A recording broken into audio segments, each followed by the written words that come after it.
to do a dance number because I knew she was gonna sing. But parang hindi ready. So thanks again for inspiring us. I'm always super shy being after her because she's so galing.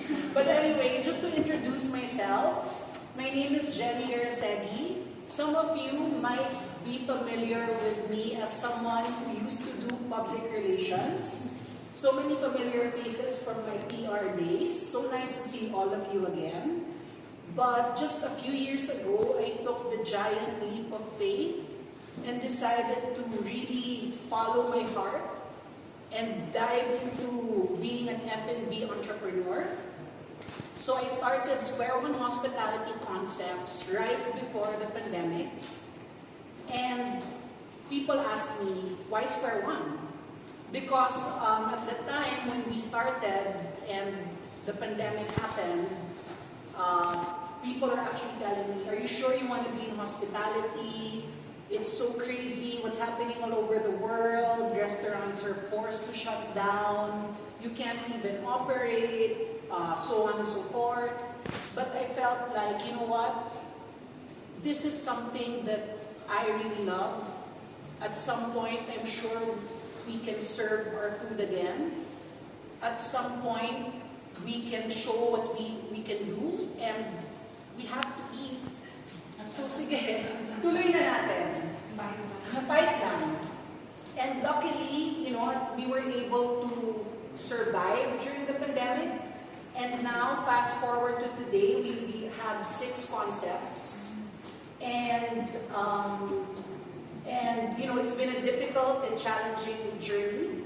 But what really kept me going was my passion. And like if you travel, let's say to Hong Kong or Singapore or anywhere in the US or Europe, you'd notice kahit isa may Pinoy sa kusina, diba? Or a server, diba? And then minsan nga, diba, pag malaman na Pinoy kayo, may freebie dyan.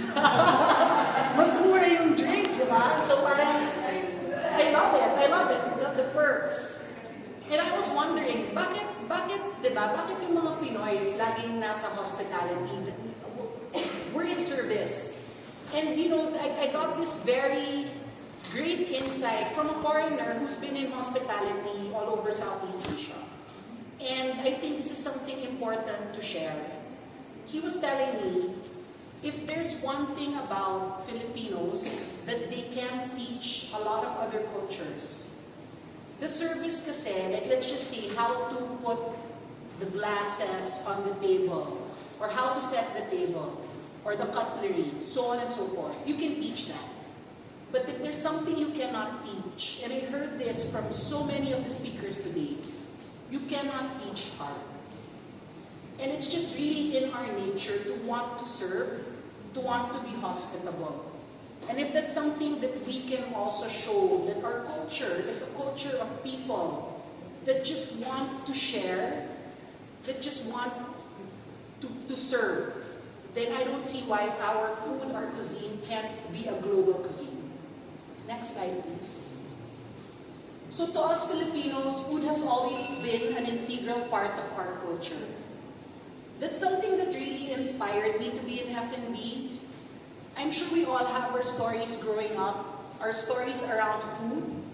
I was saying previously that my own stories growing up was, let's say, looking forward to having my lola visit us from the province. So my lola's from Laguna, and she would always bring me suman and buko pie. So that was probably my first taste of like regional desserts. And also, like, growing up, my dad's from Davao. When we would visit the beach, when we're in Davao, they would catch fish fresh from the beach, and then they would make kilawin fresh, and we would eat it right then and there. And I'm sure you guys have your own stories around the dinner table, where while having dinner with your families, you're already talking about what's for breakfast tomorrow, or what's for merienda the next day, or what are you gonna have at your lola's house. Before, when I used to do PR, forget everything else, just make sure may pagkain. Kasi they'll forget the program, Pag masarap yung pagkain, they'll talk about that for the next couple of days. Pag hindi masarap yung pagkain, they'll remember that. And they're gonna say, that event was the worst event ever. Diba? So now you can really say that us Pinoys, we love food. And, you know, what I find quite sad at times, minsan we're not proud of our food. And minsan we're also not that aware of the food that we actually have here in the Philippines. There's so much food that I myself still need to discover. Because from like Luzon, Visayas, Mindanao, there are so many different places to still explore. Next slide, please. So this is basically, I guess, my passion project when it came to Filipino food. It's called Lunes Everyday Dining. It's a small restaurant in Poblacion. I know some of you have been there. We wanted to have a modern approach on familiar flavors. I always say there's nothing to change when it came to the flavors of Filipino cuisine. There's nothing to elevate. You know, because minsan kasi I think we limit ourselves. We think that other cultures are superior. I don't think so. I think we just need to be confident and we just need to empower ourselves into believing that we are just as good. And, you know, with Lunes, the way we wanted to even do our interiors, for instance, we wanted to find inspiration in traditional Filipino, let's say, materials. So, for instance, our floors were inspired by Sumilia. Our furniture is made by artisans, so that's handcrafted for at least the wooden side. And our art basically was taken by a photographer who found inspiration in his ancestral home during the pandemic. So we try to find meaning in everything that we do, not just in the food, but also in the ambiance of our restaurant. Next slide, please. So this is our apron at the restaurant. So we also source fabrics from different parts of the Philippines. There's no one, this was also like made by a designer. If you look at the aprons, they're not all the same because of course the textiles are also different. And then even our drinks, you would find that we tried to create drinks that inspired us of traditional flavors, which I'll explain more later. Next slide, please. So these are some of our dishes. Traditional again in terms of the flavors, but our execution, we try to make it more creative. So I like to call our cuisine, our style, creative comfort food. Because I think the way we are as Pinoys, we like to share things. We're very communal with how we approach eating. I like the mention of family in all the talks earlier. So one of the things that inspired me to be in F&B, there is this practice in our industry, we call it family meal. And what is this family meal? It's when the staff, the cooks, the servers, everybody, we eat together. What a lot of you don't realize as guests when you enter a restaurant, it's a very, very taxing job. You're standing for 8-9 hours, cooking, serving, taking orders, cleaning, washing plates, so on and so forth. That the only time you really have together with your team is when you have that meal. So for me, it was very, very important. Not all companies do this, no judgments, because not always in budget, diba? But for me, it was so important that I fed the team because it's the least that you can do to make sure that you share that moment together. And what inspired me was the feeling of having that family togetherness, where you get to know them a little bit more, and you get to make them feel that you're grateful for what they've done for you. Because again, this business is all about service and sharing. If your staff is having problems at home and they bring it to the guests and the guests feel it, it's also a poor reflection of what you're trying to do. So whatever little ways you can do to make sure that they are in a good, positive mind frame, then let's just try to do it.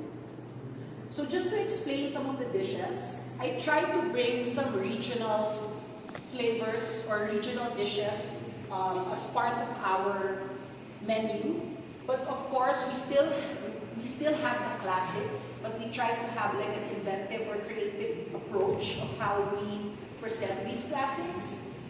So for instance, our kare-kare, our team really put their heads together. What will make our kare-kare our kare-kare? You know, I don't want to say better. Because who am I to say that my kare-kare is better than your kare-kare? I think we all, you know, parang madaming masasarap. It's more than how do you make it your own, right? So our version of the kare-kare, I was thinking, you know, like what were the things that I would like to find in a dish? I'd like more layers. I'd like more textures. So why not then pour a batter the vegetables and then pour the sauce on top and let's make our own bagoong. Just so it's something, you know, different or special and it's something unique to us. And then for our pork binagoangan, I like eating binagoangan with the roasted eggplant already. So we included that in the dish already.